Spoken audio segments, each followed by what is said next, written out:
Well, I have to say that it's difficult to speak to you this Easter day knowing that in Ukraine they're feeling very much not probably the joy of Easter, but still the pain and suffering of the crucifixion. And it seems that we live in a world of pain, not only in Ukraine, but also wars in Yemen, Syria, Eritrea, Afghanistan, the drug wars in Mexico, and unrest in Iraq. Also, with the pandemic, people suffering everywhere and afraid. And here we are celebrating the resurrection, which literally means, resurrection literally means to rise up. How can we joyfully rise up with so much hurt going on in the world? Well, I think as individuals, it does give us the feeling that what we want to do is rise up and say, enough. Now, that might not count for much in the face of tyrants and bullies who seem to be exerting naked aggression everywhere we look, but that should not stop us. But enough of what? Well, funnily enough, there is enough food to eat in the world. According to the Food and Agriculture Organization of the United Nations, the world produces more than 1.5 times enough food to feed everyone on the planet.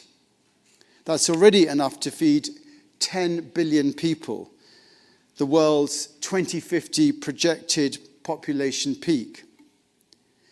So we have enough food to eat if we wanted to, for everyone. What stops us doing that? Well, I think it's because we want enough for me and mine. We want enough for ourselves. We want enough for our families. We want enough for our country. And so we compete to make sure that we get enough. It's all about me and mine. And I think that includes nations competing in the same way.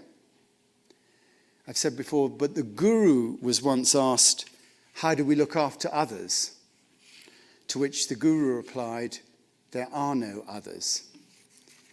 Once you embrace the concept that we are all in this together, then the growth and well-being of others becomes your own growth and well-being. It's no longer about me and mine, it becomes about us and ours. Look at where, all of us come from different places. We come from different countries, and yet we're all one community when we come together. We're all interdependent on each other. We're also dependent on plants and animals. We're dependent on the weather. We're dependent on nature. We're dependent on the planet. China's problems are our problems, and our problems are China's problems. And if you disagree with that, just look at the pandemic.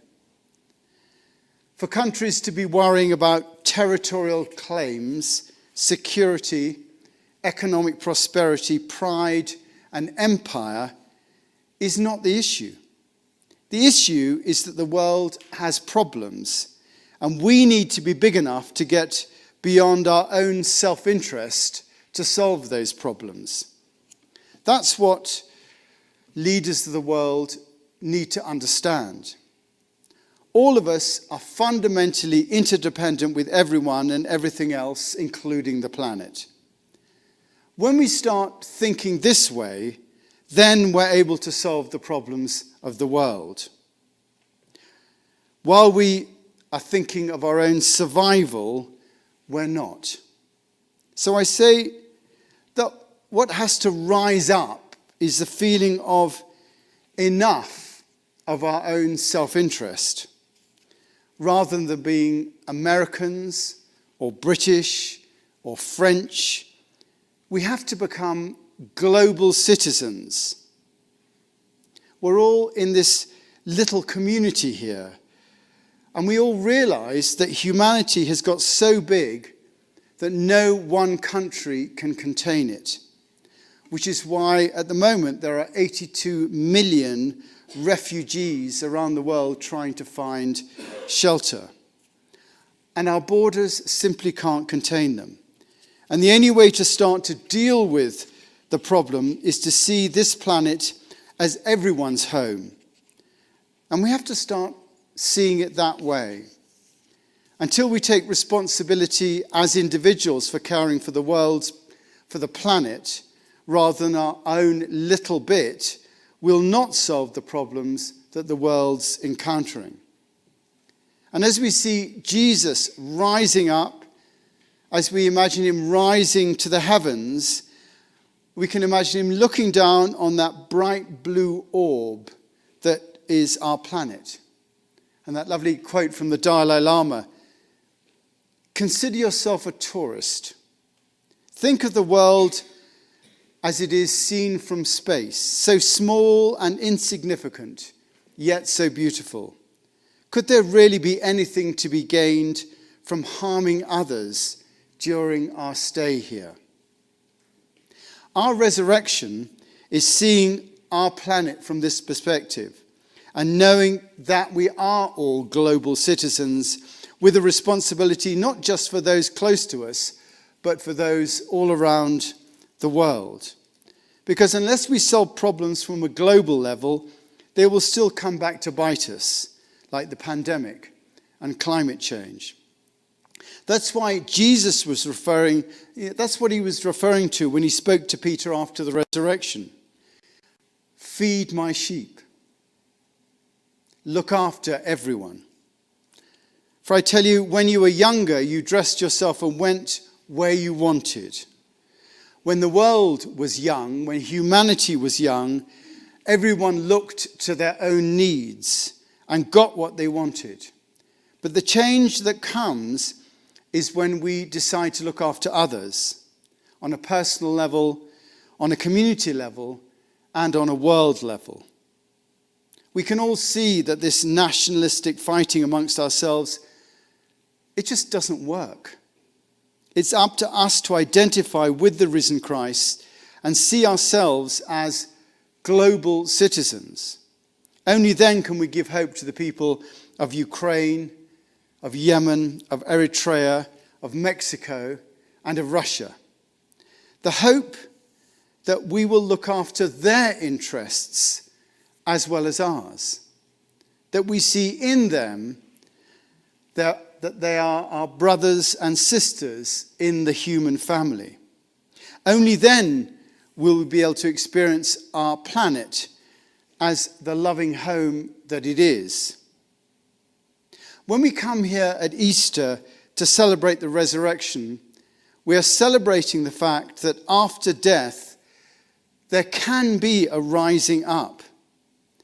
Not always. Sometimes death is just death.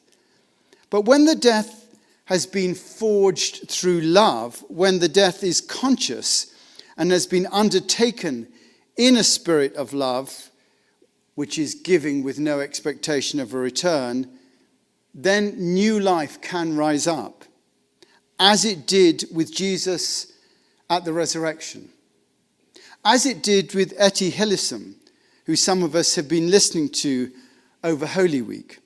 She died in Auschwitz, having written her thoughts, who she had no expectation that anyone would read. And here we are, learning from her 80 years later.